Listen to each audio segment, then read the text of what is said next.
Thanks, Mike. I appreciate you reaching out and having me in. Yeah. So, first of all, you work in a good restaurant because I heard that your sales were $4,000, right? And I mean, I've been fortunate for the last good 9 years. Worked in a really great restaurant in Santa Monica where the price point is 110, and that's kind of low. It's closer to about 120. Even now with COVID going on and people have more money to spend, it's even closer like to $130 a head. yeah. Well, I always tell people I can, pardon me, I can always say, how many covers are you doing? What's your check average? What's your sales? And I can tell you what you're making. You know, Right. you're tipping out between 10 and 30, 35%, depending on where you're at.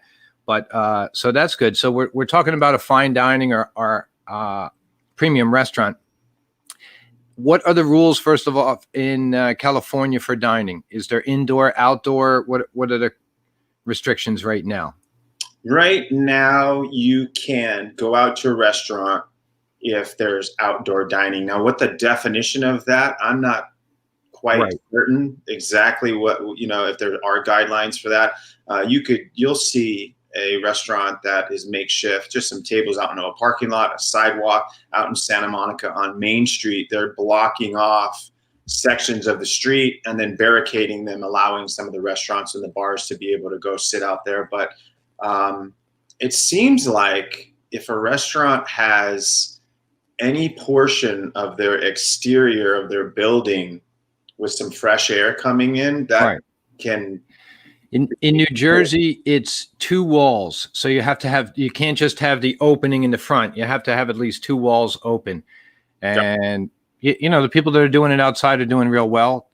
If you're inside, you're SOL at this point. But yeah, I went to, I just had breakfast with my kids over at IHOP here in West Hills, close to Woodland Hills, west northern Los Angeles. And if you walk through a restaurant, I mean, it's like a graveyard in there. It's pretty sad. Some of these spaces are so massive and so big, and generally there's a lot of people that are inside these restaurants eating, and now it's just like 5 or 6, 7 tables outside. It's a sad thing to see. Yeah, everything will change, will pivot. Some people will do well, but I just read an article the other day that 370 restaurants are closing permanently in San Francisco. Wow. You are in San Juan. Is that where you are? My family is from San Juan Capistrano, but I work in Santa Monica. Okay. Yeah. So what motivated you to write the letter? Were you frustrated? Or the article, as a matter of fact? The first piece that I wrote was nearly 2,200 words, and I wrote that, and LA Times wanted to narrow that down to 850. So the bigger scope of where it really started was being, away from everybody for such a large period of time. And there was I don't know what it was like in New Jersey or anywhere else in the country, but in Santa Monica, in LA, it felt like people were scared to even make eye contact with one another in that first month. Definitely. My kids and their mom, we get along pretty well, but we're divorced and have been for 10 years. So how do you decide on where your kids are going to be in that first couple of weeks and then that first month? How do you start having these conversations of when the kids are going to come over, and is it safe and what isn't safe? And of course, we sided very much on the side of caution, and then cut all the way to 3.5 months later, and the green light is given to the restaurants being open. And in my opinion, there are hot spots. My friend Brandon, he works in Florida by Walt Disney, and I can only imagine thinking about how many people are Atlantic City, New Jersey, or New York City, or San Francisco that gets a lot of, we live and die on the tourism that comes to these cities. And I know that we need to open there, and the restaurant owners are dying. They need to open it. But all of a sudden it was like, no rules, no guidelines. We're going to talk about some of the stuff that this might look like. The restaurant I work for went above and beyond. on trying to keep us safe. But how could they predict that? And going from not seeing anybody to all of a sudden hundreds of people inside of a space that I had no idea who they were. And I don't know what it was like again in New Jersey, but that first wave of weeks of people that nobody cared about each other. And that really was the spark. And the first couple things that people said to me was like, I need to be served. I need to be served. I couldn't wait for this establishment to open. And there was a certain amount of entitlement that came from the guests.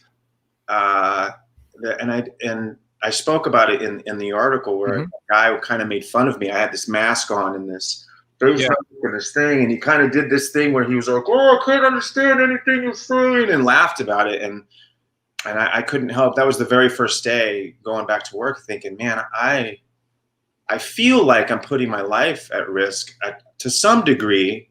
And the possibility that anybody I meet in this space, anybody you meet in the space that you're at, you might get sick from. And this guy didn't have any mindset wrapped around that idea. Right. We're not saving lives. We're offering a hospitality and experience. And we go back to work. So we're called in. But there's always a jokester at a table that's going to make jokes, and you're an easy target because we cannot defend ourselves most times. Yeah. We just have to roll with it and laugh. And, so they're going to come in and make fun of you wearing a mask, which at this point you're ready to burn the thing. Right. You can't breathe. You're going through stress or anxiety. Your heart's pumping. It was pretty intense. And the thing that you just nailed on that I really wanted to talk about in the customer service, and this is like in retail, if you're getting your hair done, the guy who's giving you the Uber ride if the person that we call because something happened to our bank account, we just feel like it's okay to treat these people like crap because they're on the clock and they have a job, and that's supposedly part of their job. And the management, especially the place that I work at, it's the guest is always right. Mm-hmm. Let's the guest. Let's make sure that they are completely happy, of course, because we rely on those guests coming back, but it just gives people permission to treat us however they like. And you can't even turn to your boss and say, what do you think about this? Because they'll always say, don't worry about it. Don't worry about it. There's a lot of articles saying that, in most jobs and what they say on TV is it's really left up to, and they were using the word cashier. It's left up to a cashier to enforce the mask rule, and people are getting hostile. And it's not, it's an average customer service employee making an average living. Right. When a lot of people are home, they're out working long hours, and they're the ones that are taking the brunt. Oh, well, F you. I don't have to wear a mask. This is against I'm a cashier. I'm just telling you, right. Like there's no security. It's us. So if your customer doesn't wear a mask, then we got to get in an argument with them. We got to lose our tip. I've seen so many people post things online where the tip goes. They say, we don't need to wear a mask. You get no tip. All the waiters are like posting this, and it's like, yeah, it's sad. Not my rule. I'm a waiter. I'll bring you your food. I'll talk to you. I'll bring you your drink. Right. Not my rule about the masks. One thing that somebody local that I know, he read the article this morning and messaged me and said, it looks like this is management. He oversees a few restaurants in a few different states. And he said, this is management, because if this is well run, you just don't let these things go. But I could definitely relate. I've worked in 14 different restaurants, like the bartender that can't change his gloves every time. It's not realistic. It's just not. Social distancing when you get back in your coffee station is not like you're all making cappuccinos, or if you have a little cubby in the back where you're all, getting supplies.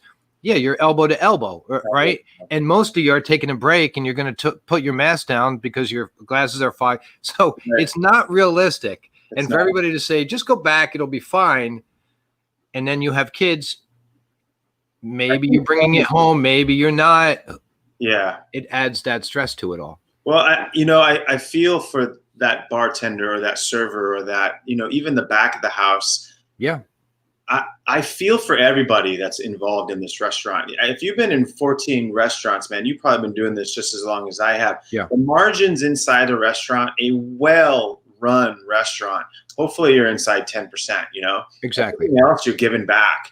And if you have to cut your staff and your floor, like I think we have 14 tables that are running right now in a restaurant that has 50, or maybe like 45. You're cutting some serious margins there, and the only way for them to they're on labor. If they can save 5 minutes on labor, they're like counting those minutes, and that adds up at the end of the week. So they're cutting the busser, they're cutting the bar back, they're cutting the second bartender, they're cutting the staff so skeletal that there's no way that we can do our jobs and follow the CDC guidelines. There's just no way. Right. And I think the people upstairs, the bean counters or the manager or the corporate guy who's not on property, he's just looking at numbers. He's saying, well, you're 25% capacity. That means you use 25% of the staff. Right. But at 7 o'clock, you might need 100% of the staff to get through that rush. Yeah. And then, the numbers only came in 1 hour, but you can't handle it or do it correctly. I don't know if they are even thinking about the amount of extra work, the changing the gloves, the washing the hands, the changing the gloves, the sanitizing, that keeping somebody's table clean from one guest to the next, making sure like we wipe down credit cards and pens, and that means you need to stock all this extra stuff and make sure everything is here. It's 5 extra steps on everything that we need to do in cutting staff and being able to do those 5 extra steps. The guest and the customer isn't being any more understanding that, well, I guess this is a COVID environment. Maybe we should be a little bit more patient to get that drink, maybe an extra 2 minutes. Of course, you're like, where the hell is my drink? Where's my stuff? Are you you said that you live and die on tourists. Is it a wealthy area where you live? Did you have wealthy regulars coming in? We do. We have a good amount of regulars that we can rely on. The restaurant's been there for 14 years. We had quite a bit of, like, Monday through Thursday, we get this business suits and the Amex cards. I think that we probably hundreds of bottles a week of wine that we were selling to maybe 8-9 bottles in a week. I think the clientele has really shifted. It's a younger clientele. Well, if you're outside, I say it all the time. Some people are saying it's true, but if you're outside in Atlantic City now, it's like 95 degrees every day. I don't know if you're going to get that bottle of Bordeaux. I don't know if that's hitting the spot in 90-degree weather. You're right. Finger food, a burger, a nice cold beer. Right. So you said check averages are going up, but a lot of people are, depending on the weather, is going down. We have like a hurricane outside. I read right now. So like if my electricity goes out, it might. It's been going out all morning, but just because of the warm weather coming in. So I thought that it was funny that you put that you didn't want to take a table, or you had too many tables and somebody else took them, and then they got very annoyed and you guys almost got in a fist fight. And I thought, this is common. I can 100 times, more than 100 times, I've almost gotten a fist fight with another guy at work. I know. It happens all the time. And people don't realize that. Like, clock out and let's go to the parking lot right now. The walk-in coolers in Philadelphia, everybody's got a back alley story. You go back out where the trash is. They'll fight and then come back in and wait table. But nobody, because you're so heated. You're so aggressive, and like you're in the weeds, and there's so much like pressure. You're just boom, you just explode like, and that's funny. I think a lot of restaurant people can relate to that. How many times we get into fights with everybody. Yeah, we that conversation with that employee, and I try to see everybody's point of view, right? Because there are a lot of people's point of view. There's a lot of people that feel differently about the mask, obviously. Yeah. Feel about the guidelines. Is this fake? Is it not fake? The thing is like, if we want to keep these restaurants, and these restaurants have, I know for me, have kept a roof over my house, and my kids fed, and my kids in school and clothed, and it's not just a job to a lot of us. We feel like this is a career and something that we invest a lot of ourselves into. So the family that we kind of create, being in this place for 9 years, you do create relationship and family. Some of us we don't like so much, and some of us we get along a little bit more. And it's important to see everybody's point of view. But this particular thing that had happened is there was a 9-top that came into the restaurant, and we're only allowed to seat 6 people. Okay. So the hostess felt very tentative about saying that. The manager felt weird about saying it because they already sat the 9-top. And I just had said point blank, if anything, in my opinion, if anything isn't being followed by the CDC guidelines, I'm not doing it. I'm just not going to do it. I don't necessarily want to be, especially in those first weeks. I didn't want to be in the restaurant. I was frightened. I was already so stressed out. Right. I'm kind of, like I'm a big baby, but you're thinking about money. You're thinking about health. You're like, if I go back, am I going to make as much money? Right. Am I going to lose money off unemployment? Right. Am I going to work for a week and then get sent home again? So there's more than, we don't go back and automatically assume that we're going to go to pre-COVID income. So there's like, so much going on that people don't think about. They just think, well, go back. They called you, go back. Yeah, go back. Go back could cost you $5,000 in a month, right. Or it could work out. But that's what's going on in your head, especially with kids. Right. Or you could get sick and die, maybe. I don't know. Exactly. And a lot of people don't think that that's true. And a lot of people think it is true. But and then you don't know the after effects. Say you do get it. You might have some lingering problem for the next couple of years. You know what I mean? Yeah. Walking around with an inhaler now for the next couple of years, or getting a deep voice or something like that. Yeah. That might be good for voiceover. It's good. You act and make your own films and direct. Yeah, I have done a lot of acting. I've written a few films that I have produced and directed. A lot of my focus right now has been writing, especially since January and February when all this kind of happened. I was in a writer's lab and got to work with a group of writers for the LA Skins Native American writing lab that we worked over Zoom, like a writer's room. So we all pitched ideas and then came up with a concept, and each of us wrote our own television series, which was amazing. I know that a lot of people weren't able to do a lot of work. If you're, like you said, you're an actor. Yeah. There wasn't a lot going on, and a lot of people were doing like these monologue challenges and trying to stay active and stay busy. But I am an actor, and I'm a filmmaker as well, but I love the theater. I love story.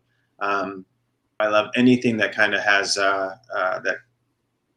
anything to do with humanity and showing off a little bit of our humanity, whether it's the negative portions or the positive portions, kind of encompassed in a story. Can you make an income doing that? Or is this like, is it a passion project that you hope to make a living? Or when you do write and perform or do a play, are you making a living? Is it like worth it? Or I see what you're saying. I don't think I've ever been able to say I've made a living as an artist. No. Right. Me neither. I've had a couple of years. My best year, I think I made 20 grand. That's good. Oh my God. If you're into business, you say like, oh my God, you worked a lot, right.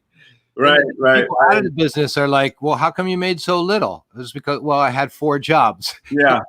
And they all paid incredible, but they were every 6 months or every 4 months like that. It's tough to be. I look at some of the statistics from SAG and AFTRA, that how many people are actually eligible for insurance and then can actually pay their insurance from acting gigs and then are eligible year after year. It's pretty staggering.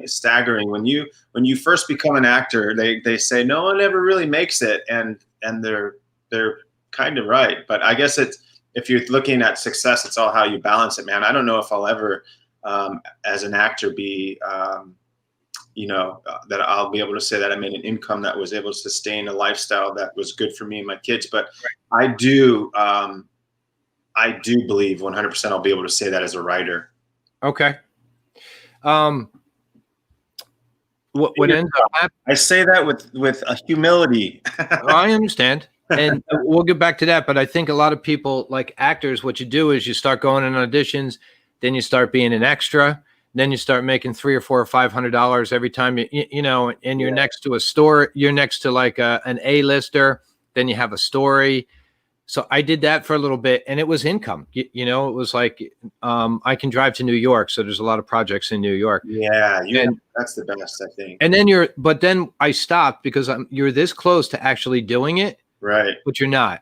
Right. You know, and you know, like if you're an extra, you are treated like the worst human being on the earth, right? Like you are corralled. You have a wrangler. You have a holding area. You can only go to the bathroom when they they air conditioning off in your area. Exactly. So, you know, so it's good to learn the business and to figure out, you know, how things are done. I thought that was a good education. Then I stopped and everybody was like, oh, well, they're so cool stories. And I was like, the stories are cool, but the experience is not. So it's not worth it.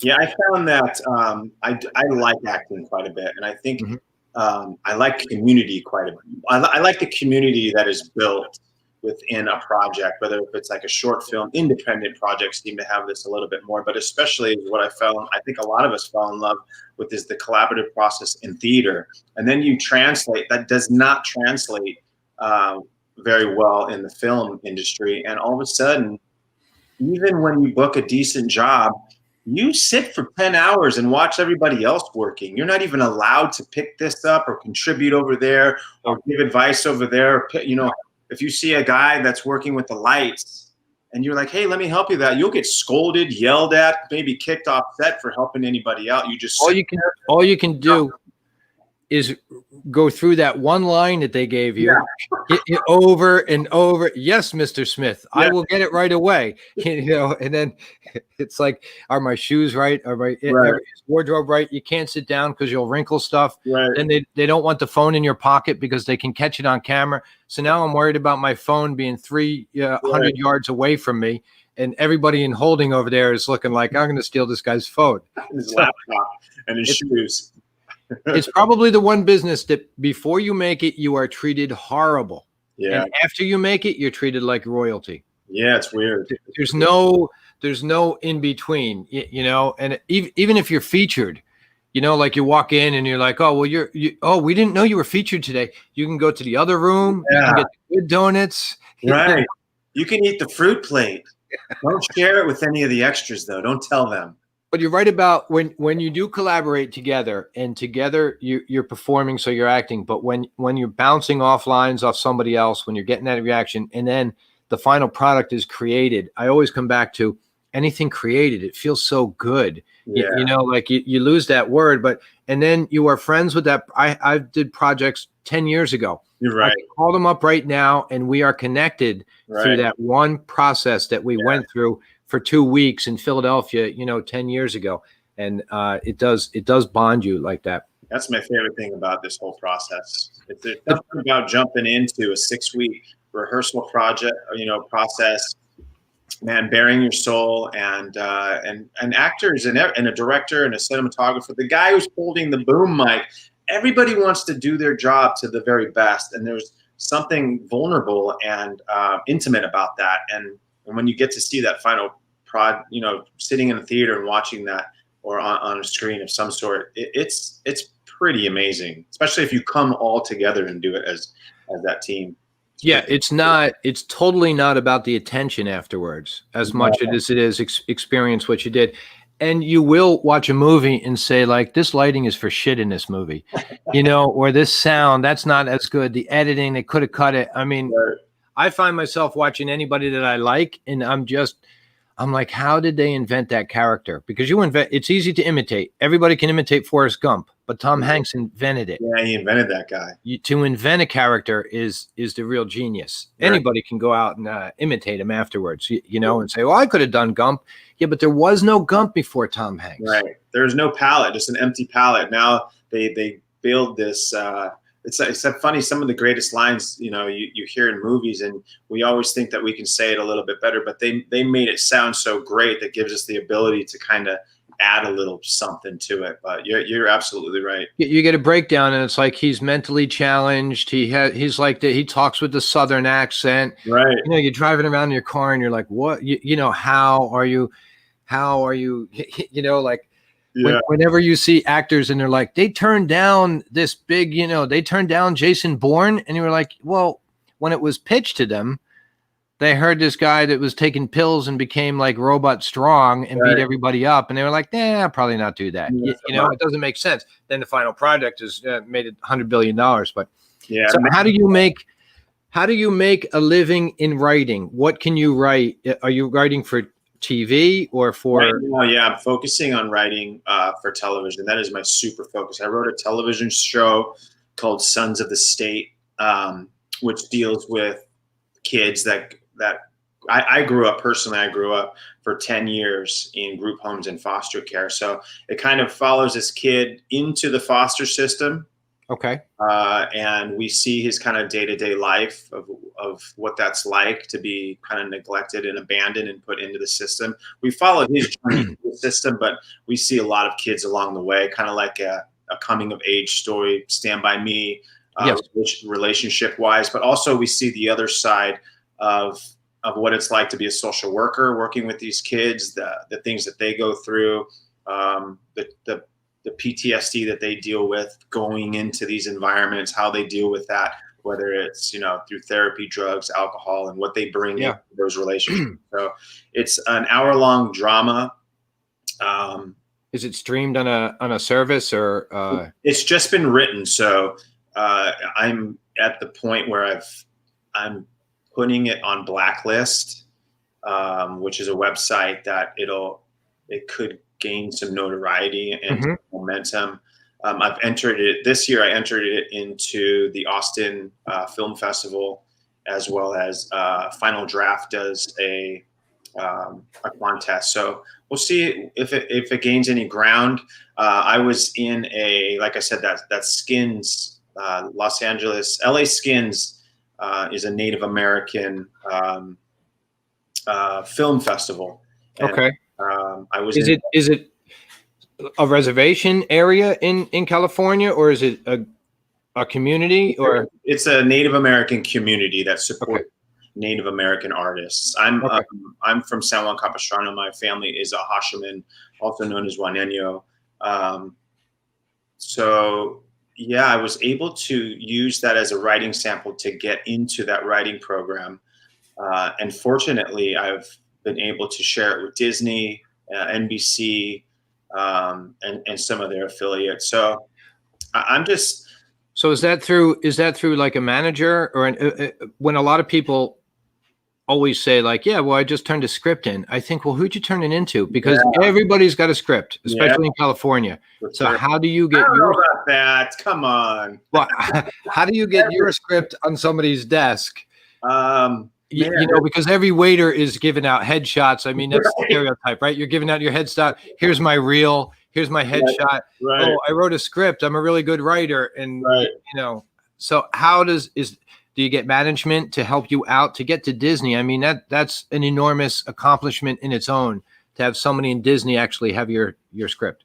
Yeah, Disney's doing a really great thing right now. I think a lot of companies are doing great things right now to have more authenticity in and voices in the rooms, opening the door for African Americans, Native Americans, Asian, and women, and instead of all of the stories being told by the same demographic. And NBC and CBS and Disney, who we worked with, they have a big diversity program, and they're aggressively trying to get those voices in the room. So they partnered with the LA Skins. I was in a film called Chickens that was directed by a friend of mine, Brian Montgomery, that he has a company called Alt Horror that deals with serious issues in our culture, but he adds like a horror twist to it.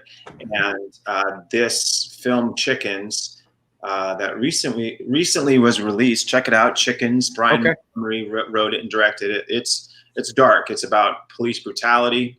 He actually wrote and directed this about 3 years ago, and it was just released. Anyways, he sent it to the Skins Film Festival, and they accepted it. So that's what began my relationship with Skins. And I had gone to their film festival. They had Native American writers that were pitching and reading some of their scripts. So I just kind of started that relationship and put a couple seeds that I was interested in the writing program. And when it came up, I just submitted like probably anybody Right. else. I don't have a manager. I don't have an agent, not talent wise Okay. or writing. I know that's a big way. You cannot send unsolicited material to anybody. No. You have to have an agent and you have to have a manager. There are ways around that. Like you can have an NDA form. Yeah. I probably said that incorrectly. A form that they basically are requesting the material, but you can't just send unsolicited material. A lot of all this, as you know, man, just in anything in life, but in this business especially, it's relationship. And what I've learned over the years, it's a relationship that is developed from like serious authenticity. Like I care about Michael Fagan in Atlantic City, New Jersey. Yeah. So man, you're a good guy. So from time to time, I'm going to reach out and be like, yo, what's up? What's going on? How are you? And maybe one day, you know, you'll say, hey, Brian, I have this role, or I'll say the same thing. It's like a couple years might go by and somebody's offering you a role in something because they think you're right for it. Mm-hmm. They're finally asking you, didn't you tell me about a project that you wrote? And maybe they ask for it. And but there are other avenues like contests, writing contests. I would strongly urge anybody to look at like the Nichols Fellowship, which has to do with the Academy. Austin Film Festival, like I said, they do a really great one. And well, I think that what a lot of times can be real beneficial, and you never know it, but if you're on set and you get a gig and you're working and you're celebrated, you might be the lead, or you might have an important part in this production in one way or another, director, you know, DP, something like that. And if you're a jerk, oof. Overnight, that guy that was there for 3 hours just got a promotion, or he's an agent, or he's making a decision somewhere, and he will remember you forever because you shit on him that one day. Yep. Right? So it's you have to be nice. I did a short film a few years ago with these with college students at the time, and they're all wildly successful now in New York and California. And I'm just waiting for my phone to ring for those guys to help me out one day. You know, call him now. You know, you stay in touch. You wish everybody well. You know, genuinely. But you're also, you know, you're like, well, that person's doing good. Maybe I'll get a call one day. Right. You know, like that's how it works. Because I had a booking agent on a couple of weeks ago, and he said, absolutely, the most talented people are not the most famous people, because so many people are talented. Right. So many people could do the commercial that got them started, or the you know, handle a few lines in a movie that launched their career, but they didn't have the look, or they weren't there, or the next day, or you know, if you book a role, there's 40 guys that could do the same thing you did. You got it. Now you gotta, you know. There's 100 parts that were. Remember back in the like late 90s and the early 2000s, everything's done via EcoCast and on self-tapes now. But you walk into a room and you see 150 dudes, and you're like driving there thinking, I gotta have this audition. And you look at yourself in the rearview mirror and go, you're pretty good looking. I think you got this. And then you get there and everybody else is better looking. They're better. They're taller. They're more fit. You're like, when I first started acting, man, I would leave. I've said that 100 times. When a lot of people will say, well, you get to go into audition with beautiful girls and models and stuff. And I'm like, yeah. And they say, does that make you nervous? No. But my look is the Superman look, the Clark Kent. Everybody's got blue eyes. Everybody, right, like you said, everybody's taller, better looking, more fit. Their resume is like coming off the back of their headshot. Yeah. They've been in 9 films already. Sometimes you'll go there and there's recognizable faces in line for the audition. I'm like, I know that guy from a soap opera. Yeah. He's done 4 commercials. There's no way I'm booking this. I might get his autograph on the way out. Like, he's so famous. What am I doing here? Yeah. What am I doing here? I had a commercial audition one time. I'll never forget this. It was for like Big Red or Trident, some sort of gums commercial. And me and the girl were sitting in the car, and I kind of slyly put this gum in my mouth.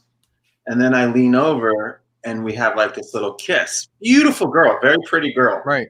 And we did it a couple takes. We said, see you later, and left. And about 2 weeks later, I was on a date with Lindy's.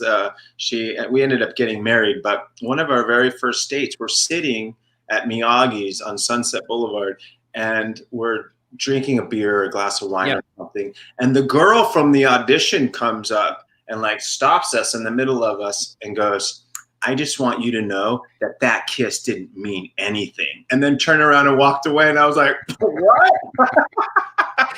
Listen, actors are the craziest people around. When you're sitting with them and everybody's talking, everybody's a lunatic because they're all creative. They're all artists. Right. They're all going through severe depression and highs at the same time. They're all working on the next move. Right.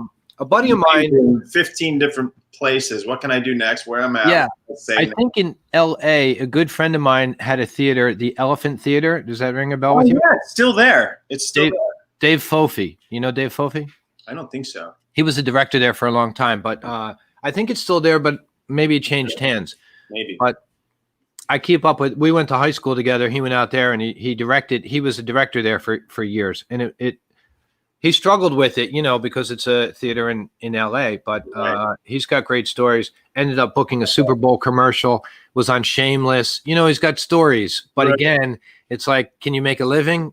You know, I made a great living for 5 years and now, you know, it's hard to sustain. And that Super Bowl commercial that's a big one. You know, you see some of these guys make, you know, not as much as because things go regional now and they try to buy you out. But, you know, back in the day, you can make $30,000, $40,000, $50,000 on a commercial. And that could have been, it was a series with like Diet Coke. That could have been like triple SAG or you know, double SAG and ran for 2 years, you know. So, you can make monster money on one commercial. Not me. I don't do a lot of commercials. Well, no, you don't. The commercials I always thought would be the easiest. It's less competition. You don't get the serious actors. You just got to look the part. And if you can deliver one line, you can get $25,000. So you can spend it all on chasing the movie part. Right? You're not going to save any. You're just going to get better headshots and you're going to go like that. Exactly. I had a commercial agent, and I used to go out when I was younger. I'm 44 now, and I don't know how to say this. I feel differently about commercials than I and I don't want to talk too much about this, but you know, if I believe in things a little bit differently than I did when I was in my early 20s, and the value of a dollar, it means a little bit more to me now, and how I earn it is a little bit more. So while McDonald's is making, you know, probably a lot of actors a lot of money, I don't eat McDonald's. I don't encourage my kids to eat it. And it's not a product that I really want to endorse. So, I mean, I hear you. Why am I on a high horse about that? Would I accept? I mean, if McDonald's came, knocked on my door and said, "We want to give you $40,000 to hold a Big Mac for 5 seconds," would I do it? I don't know. You do it. You do it. We would all sell our soul. I sold most of my soul already. I don't have much to give left of it. I want to give it to me. I know we're veering off the waiter story, but that's all right. What I think is so hard in the business, you'll go to an acting class, and some person inevitably will be the better actor. They will deliver every week, you know, get up and you'll be like, "Oh my God, what am I even here with this person for?" You know, so then it's like the hierarchy. Who's the best actor in the acting class? Doesn't mean anything because they're not booking. Right. You know, and then you get then you're on a play and like you have 2 lines, somebody has 15 lines, doesn't mean anything. They're not making money. Like it's all in the hierarchy and all that goes back and forth. And then somebody, you know, hits it, you know, they get a regular spot. They get 4 commercials in 1 year. Yeah. It makes you want to drive the car off the bridge because you're like, I have been working. And I was talking to a comedian last week that was on the show. And I was thinking, you know, like, comedians work so hard too. So hard. And they're doing it for $10, $20 a night for a long time. Yeah. And then their buddy gets a special on Netflix. You gotta wanna like, right? There's a good show on Showtime called I'm Dying Up Here. Oh yes. And it was about comedians in the 70s trying to make it. And it was all that, the jealousy and the, you know, the competition. It's horrible business. It'll turn everybody against each other. Yeah, the comedy business is crazy and it's a grind. and there's a culture, kind of much like the restaurant culture of incestuous. There's drugs and alcohol, and it's encouraged. So it's a rock star lifestyle, and it can be draining and deadly and emotionally. I mean, those guys work night after night after night after night, and it's not all applause. There's a lot of getting booed and working jokes. They might die 6 times a month, which Yeah. is hard to get over. You Yeah. just want to quit every time you die. And the guy I was talking to, he's been in it for 20 years or even longer.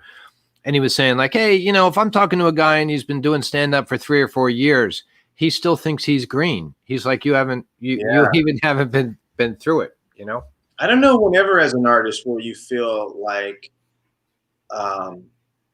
you've made it. I think you made it when you get that job, and as soon as the director says that's a wrap, your heart like skips a beat, and you're like, "Fuck, I don't know when I might ever work again." Exactly. Yeah. First you have to book, then they have to use you because you'll book, and they'll be like, you know what, we changed up, and then you have to make the final cut. There's like 3 steps. They might just clip you right out of it after working for 2 or 3 days. Yeah. So you're right. I don't know why anybody would want to do it. I think most people want to do it because they want to get famous. Yeah, I think it's with that, like a little bit of that, and there's some money to it. But for me, the writing and wanting to direct and wanting to hold a camera, and I love cooking. So I mean, I don't mind doing craft services, and I don't mind being a set PA. I don't mind being any part of a film anymore. And the one thing I do mind is being the actor sitting on set and not being able to do anything to contribute to the team and the project. I really don't like that. I feel like I'm not part of the process. I'm not part of the process. I'm not getting any worth, and I don't like how actors are pampered, and then we kind of suck that up. There's a moment that we enjoy, like maybe enjoy that a little bit too much. And I just want to pick stuff up and like join the art department and like paint a wall instead of sitting in the chair waiting for, all right, Brian to set. Yeah. Yeah. I tell people all the time, if you're on set with an A-lister, big name, famous name, and he's like, hey, is there cappuccino around here? Within like 3 minutes, 4 people will come over. One will have a frappuccino, one will have a cappuccino, one cinnamon, one no cinnamon, one's got a healthy drink, and everybody just wants to please that one person. And I always say, you can't imagine the lifestyle they live. They don't know what their electricity bill is. They'd never take a look at their electricity bill. Yeah. Well, and I know why it happens when you have a production and everything relies on Joaquin Phoenix's portrayal of the Joker, and when he finally is called to set and everybody's like, shut the F up, he's about to work, and we hope that he brings it, everything weighs on that moment, on that minute. So they want to keep them as happy and focused on the work and the job that they have to do as possible. And I get that because it's, at the end of the day, I guess it's pretty big business. Right. Being a filmmaker, you can edit and you can splice and stuff. Do you do anything? I tell everybody young, I was like, if you can edit and splice and work iMovie or Adobe, everything is a video in one way or another, whether it's Facebook or TikTok or so if you can do that, you have a service. You can promote yourself, or you can get paid for it by somebody else. There's the tediousness of editing is it is a talent. It is a true gift to be able to sit in front of the screen and come up with story after looking at story for 10, 12 hours straight. I mean, you could edit 5 minutes or 2 minutes of a story for 10 hours. And man, I just want to punch myself in the face doing that. So that's the one. Especially if you're on screen and you're looking at yourself, it's the worst. Hearing yourself, it's cringeworthy. Right. It is totally cringeworthy. Yeah. I'd rather hire somebody to do that and sit in with them. It's such a technical skill. Yep. I'm getting better at it. And see the value in being able to do it yourself. Absolutely. It's different too. Different social media platforms. If you're Facebook, Instagram, now TikTok. I have a guy coming on. He's a waiter in California, and he's coming on Thursday, and he's got some pretty good like social media, but he's a star on TikTok. Is he? 6 million likes, and it goes up like he is a star on TikTok. My daughter probably knows who he is. I'll have to tell her that she's coming on. Yeah, my daughter actually is like a huge fan. She really I have 3 daughters, and she waits tables in Pennsylvania, so she loves him, and she's always watching him. So he was nice enough to come on and talk. Pretty great, dude. Congratulations. It's like if you're struggling with Instagram, and I do, like Instagram is all pictures. I don't have pictures. I like to talk and have conversations, do stories, and I get a little action, but nothing. Facebook is like my medium where I do the best. But if you're struggling in one place, like you said, there's so many outlets. Now you're writing and you're doing, you're contacting, making it. There's not, in the 90s, in the early 2000s, there was only one way to do it. Yeah. Manager, agent, audition, book, that's it. But now you can, if you have the guts to put yourself out there, you can do it in a lot of different ways. Yeah. Yeah. So I find that's interesting there. So you working tonight? Dude, I am actually working. Tonight. I'm working like 2 to 3 shifts, mostly with 2. I wrote that article, and I didn't work. I went down south to be with my aunt. Yep. And when you say go down south, what do you mean? South of LA, down to South Orange County. Because when we say go down south, I would mean like Georgia or Alabama, and I didn't know if you used it the same way.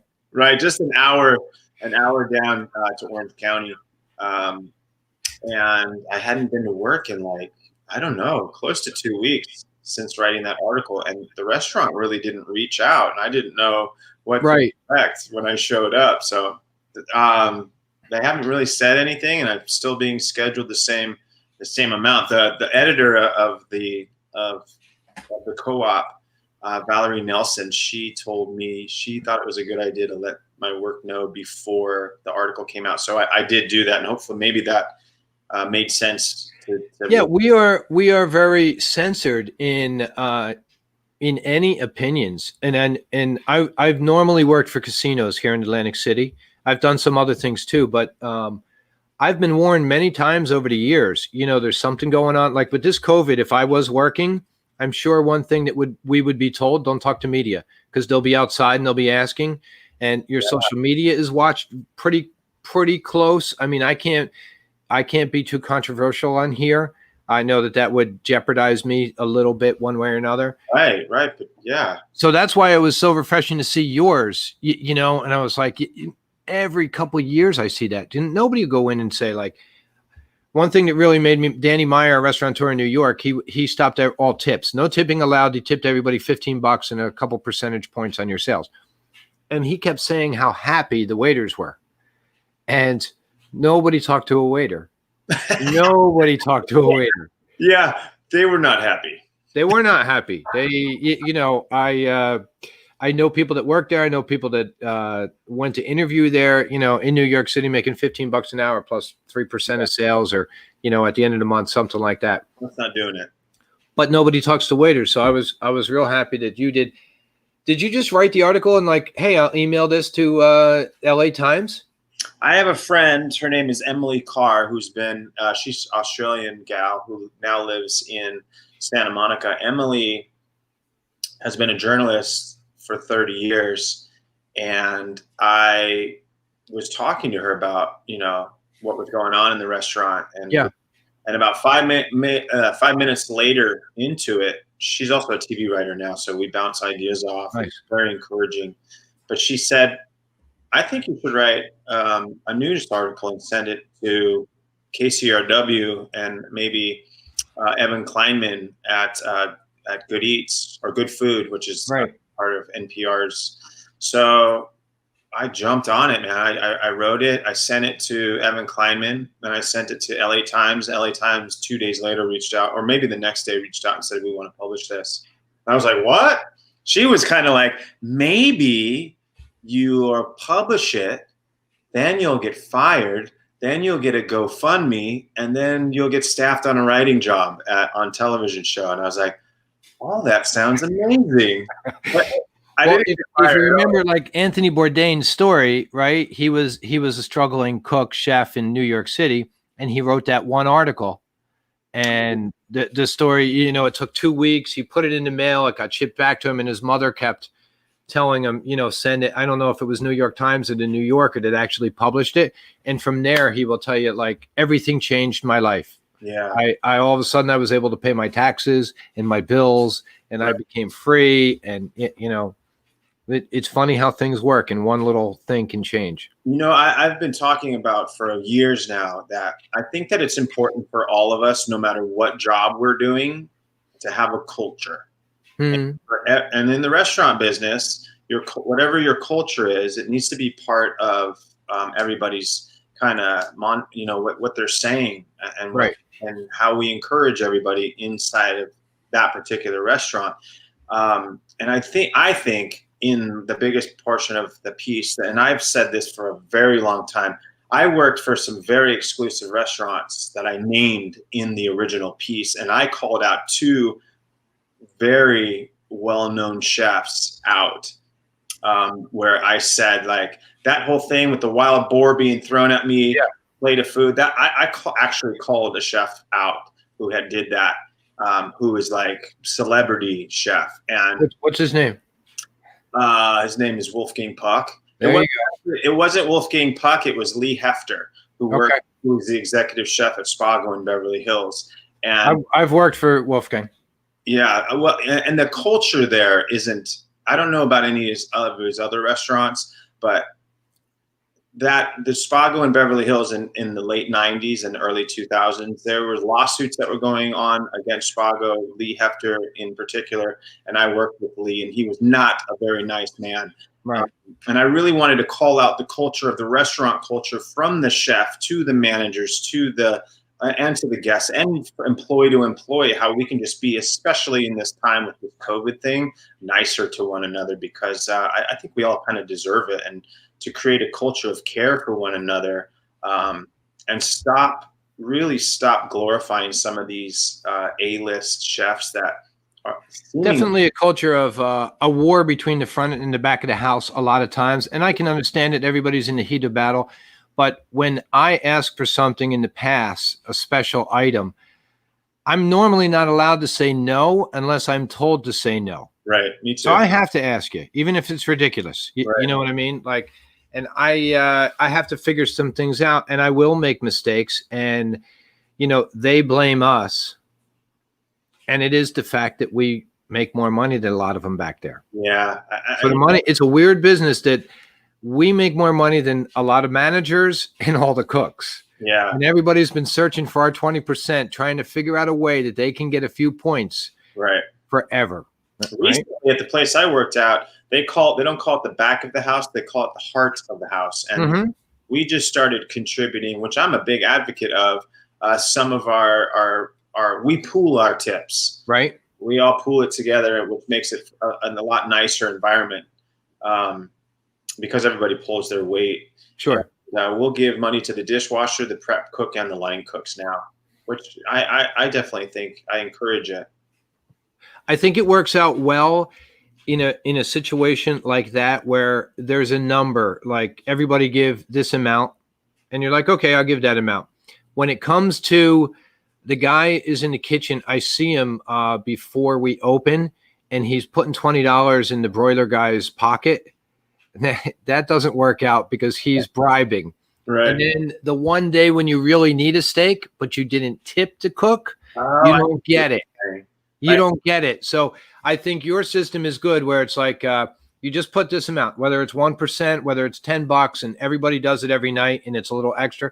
That's good. When it's guys just doing it on their own, just like a hostess, if you're tipping the door to get the tables, you know, you're going to get in a fight with somebody too. Yeah, I can't even imagine. I've worked in environments like that, where low man on the totem pole. When I worked at Spago in Beverly Hills, I think they hired some of us just to torture torture us. I couldn't tell you the difference between a Cabernet and Chardonnay when I got hired there. Right. A year later, I was like, they hired me to torture me. But there are some staff there that made. We used to have a guy named Joe Pica that came in, a big. I hope I'm saying his name right, Pica, Joe, and he's a big commercial director, and he dropped like $50,000 on, the tasting dinner would be $120 a person, but he dropped another 25,000 on wines and things like that. And if you were that server that night who had him coming in your section, you're walking out, with $5,000 in your pocket. It was the same servers who got that. The same guys were in the same sections that were veteran waiters, and they knew whose hands to polish, and it usually was the front door. There was a show on Showtime or Stars or something. It was called Sweet Bitter, and it was actually a New York restaurant, and a new girl came from out of town and became a waiter in New York City, and a lot of it was very soap opera-ish, but a lot of it was real true stuff that goes on inside the restaurant, and favoritism and impatience with new people and all that. But yeah. Man, I enjoyed talking with you. Yeah, thank you for having me, dude. I really appreciated you reaching out, and thank you for reading the article and letting me come in and talk about it. I think you guys are doing a great thing here. Thank you. I wish you put me on after the guy with all the TikTok likes, man. We probably get more views. Let's hold on, stay on there. I'm going to end broadcast. Thanks everybody for watching. And hey, Carl, what's going on, man? Thank you very much. Hang in there, Brian.